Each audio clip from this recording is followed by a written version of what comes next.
Previously on X-Men focused play content videos, key episodes of the animated series were explored as a celebration of the Disney Plus revival series X-Men 97. For similar reasons, by similar reasons I mean exactly the same reasons, this video explores the original show's 5-part adaptation of the famous Phoenix Saga storyline, in which, during a space mission, Jean is corrupted by a powerful extraterrestrial entity. We've all been there. Part 1 opens with Professor X receiving an unidentified telepathic call for help, accompanied by strange visions, immediately providing a gripping air of mystery, promising fascinating expansion of the show's settings and themes, assisted by the pristinely shaded, vividly detailed, vibrantly coloured artwork, complementing the explicitly science-fictional sensibilities of the tale. The series once again weaponizes its famously engaging story structure, following a scene that makes productive and unique use of the X-Men's versatile powers, while displaying their cooperative nature.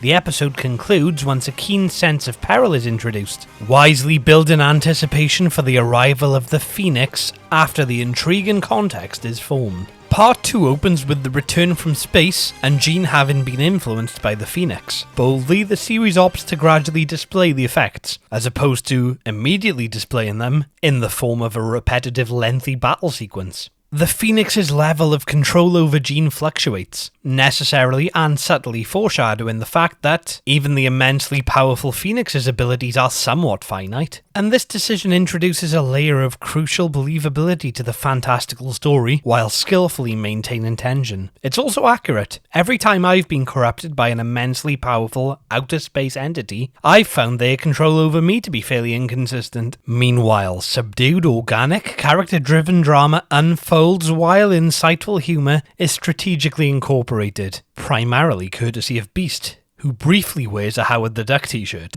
Interesting that he was fully dressed in this situation, but in an earlier episode, when attending either a political meeting or a court hearing, he was wearing only pants. If you're a mutant who wants to be seen as equal to humans, then wear clothes when in formal settings. Beast was never challenged for this. But if a human arrived either at court or at a political meeting wearing only pants, they'd be in serious trouble.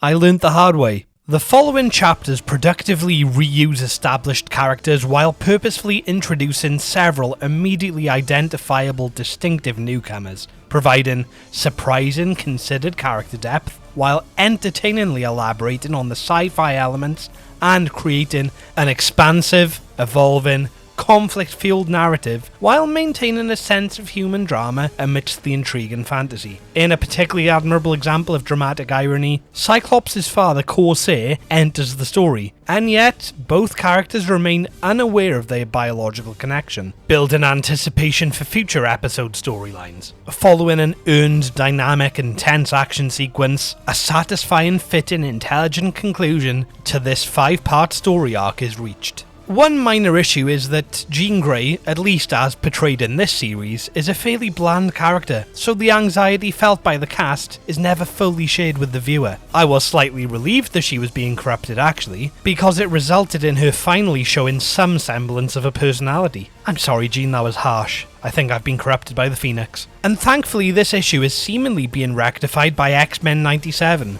though the issue of Beast arriving in court wearing only his pants is not. Oh wait, he's wearing a belt as well, my mistake. Another minor flaw within these episodes is that a romantic subplot involving Professor X feels somewhat forced and rushed, though the reasoning behind his passion is at least somewhat understandable. In conclusion, however, the Phoenix Saga is an excellently paced, engrossing, ambitious, unpredictable, and multifaceted narrative.